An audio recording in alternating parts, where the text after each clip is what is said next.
चलो बच्चों इस क्वेश्चन को देखते हैं। तो ये क्वेश्चन इंडेफिनिट इंटीग्रल का क्वेश्चन है। क्या लिखा हुआ है इंटीग्रेशन के अंदर e to the power x है, अंदर कुछ कुछ है, ठीक है। और ये जो इंडेफिनिट इंटीग्रेशन का क्वेश्चन है ये कब आया है? ये आया है जेईई मेन 2025 22 जनवरी सेकंड शिफ्ट। ओके, तो चलो इसको सॉल्व करते हैं। अब ये प्रश्न किस लेवल का है? तो इंटीग्रेशन के अंदर एक बार हम फिर से लिख लेते हैं इसको। तो e to the power x है और उसके साथ साथ क्या है, x साइन इनवर्स है और नीचे दिया है root under 1 minus x square. उसके बाद है साइन इनवर्स x, फिर 1 माइनस एक्स स्क्वायर है टू द पावर 3/2 है, फिर x by 1 minus x square है और ये dx है। अब देखिए इसको देखने से ऐसा लग रहा है जैसे आपके नोट्स में एक बेसिक ये फंडामेंटल इंटीग्रल का फॉर्मूला रहता है कि e to the power x f x plus f dash x d x अगर करते हैं तो हमारा उसका उत्तर बनता है e to the power F X into F x plus C, है ना। तो ये क्या है, फंडामेंटल इंडेफिनिट इंटीग्रल में आपको ये फॉर्मूला पढ़ाया जाता है।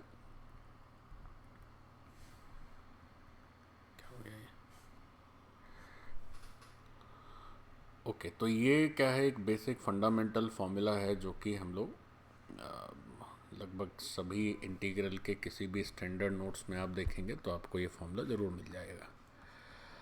अब इस क्वेश्चन को देखकर आपके मन में सबसे पहले तो यही आना चाहिए, लेकिन फिर एक संकट क्या है? संकट ये है कि आपके मन में एक बार ये आ सकता है सर यहाँ तो 2 ही टर्म है जबकि यहाँ 3 दिए हुए हैं। तो कई बार ऐसा होता है कि कोई फंक्शन एफ एक्स है और उसका डेरिवेटिव 2 टर्म में हो गया, तो जैसे ये थोड़ा बड़ा लग रहा है इन दो से, तो एक बार ज़रा उस तरह से चेक करके देखते हैं कहीं यहाँ भी तो वैसा ही नहीं है। तो अगर हम इसको कुछ एफ एक्स सोचें और इसको डिफ्रेंशिएट करने का प्रयास करें तो एक बार साइन इनवर्स एक्स को छोड़ेंगे तो x by root 1 minus x square को डिफ्रेंशिएट करना पड़ेगा, और एक बार आप x by root 1 minus x square को छोड़िएगा तो साइन इनवर्स, तो साइन इनवर्स का हो जाएगा 1/, तो ठीक बन तो गया। देखो अगर आप x by root under 1 minus x square को छोड़ते हो तो साइन इनवर्स का डिफ्रेंशिएशन होता है 1 by root under 1 minus x square, तो नीचे 2 बार रूट आ जाएगा, तो ये तो ठीक है। तो फिर इसका मतलब ये है कि साइन इनवर्स एक्स को जब छोड़ते हैं तो बाकी का जो हिस्सा है उसका डेरिवेटिव ये कुछ आना चाहिए। तो अगर ये हम बना लेते हैं इस तरह का तो क्वेश्चन बहुत आसानी से हो जाएगा, फिर e to the power x f x हो जाएगा। बट एक बार इसको चलो कंफर्म कर लेते हैं। तो कंफर्म ऐसे कर लेते हैं कि मेनली हमें ये डाउट है कि इसका जो दूसरा पार्ट है वो ये आ रहा है कि नहीं आ रहा डेरिवेटिव का। तो जैसे अगर हम डी वाई डी एक्स करें किसका, x sine inverse x by root under 1 minus x square का, तो इसके डिफरेंशिएशन से क्या होगा कि बच्चों एक बार तो आप साइन इनवर्स x को छोड़ दीजिए और बाकी के पार्ट को डिफरेंशिएट कर लीजिए, x by root 1 minus x square.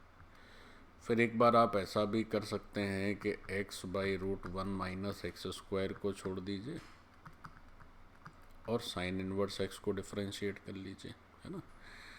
तो ये जो पार्ट है ये तो एकदम स्ट्रेट फॉरवर्ड है, चूँकि ये 1 by root 1 minus x square हो जाएगा, तो नीचे आपका x by 1 minus x square, तो ये तो ठीक है, बन ही गया।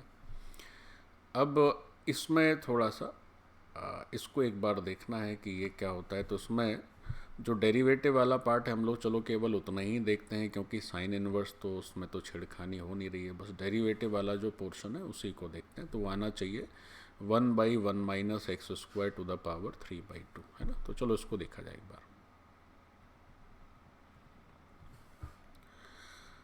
तो अगर हम x by square root of 1 minus x square इसको डिफरेंशिएट करें तो कैसे डिफरेंशिएट होगा? तो डिफरेंशिएट होगा तो ऊपर वाले को पहले डिफरेंशिएट करते हैं, नीचे वाले को यथावत छोड़ देते हैं, फिर ऊपर वाले को छोड़ देते हैं और नीचे वाले को डिफरेंशिएट कर लेते हैं। तो रूट है तो 1/2 रूट 1 माइनस एक्स स्क्वायर, और 1 माइनस एक्स स्क्वायर का करेंगे तो आ जाएगा माइनस का 2x। फिर नीचे वाले का हम क्या कर देते हैं, परफेक्ट स्क्वायर कर देते हैं, तो रूट उसका हट जाएगा। ठीक है, तो ये बच्चों 1/1 माइनस एक्स स्क्वायर तो चल ही रहा है।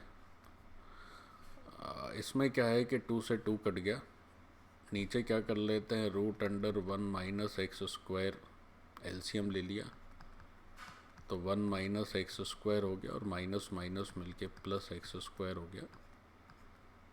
जी तो बन ही गया, अच्छा तो आ गया।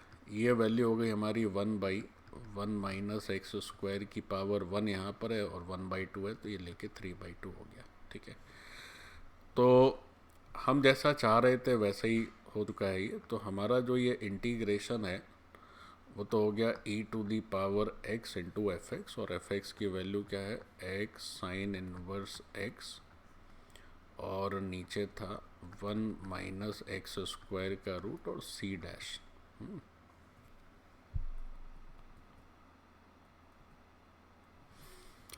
बच्चों यहाँ पे c ना लिख के c डैश लिख देते हैं, क्योंकि c तो सामने भी दिया हुआ है। अब देखो इस क्वेश्चन में एक चक्कर है, लग रहा है एक गड़बड़ है, देखते हैं। अच्छा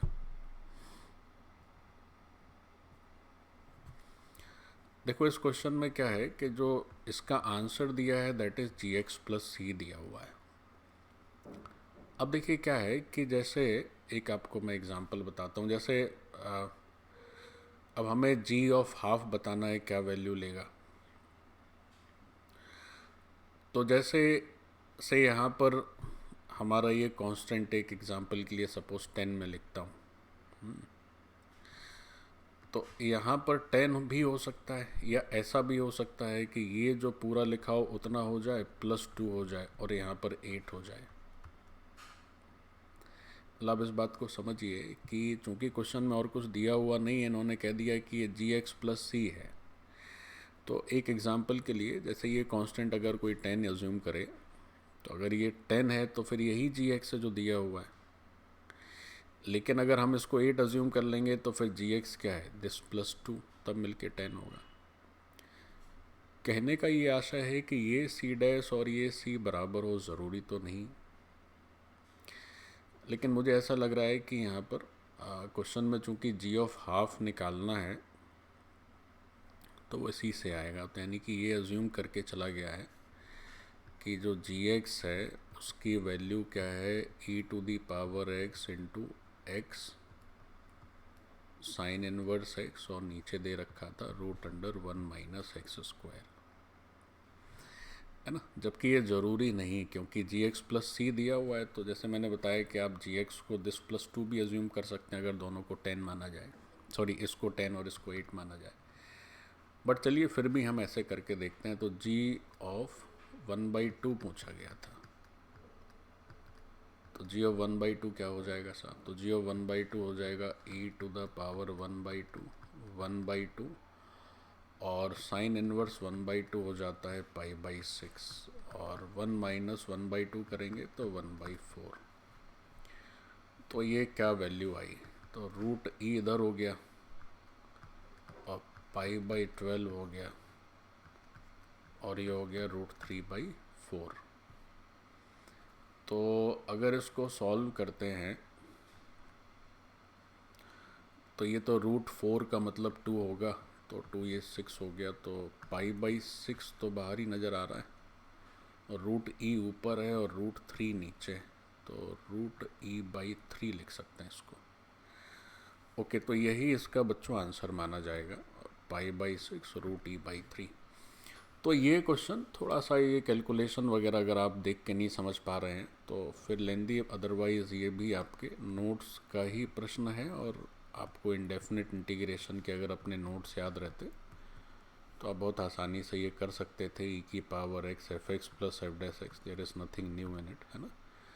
चलिए ये प्रश्न समाप्त होता है। थैंक यू बच्चों। अगर आपको ये सॉल्यूशन ठीक से समझ आया हो तो ज़रूर इस चैनल को लाइक करें, अपने मित्रों के साथ शेयर करें, सब्सक्राइब करें और मन लगा के पढ़ाई करें। धन्यवाद।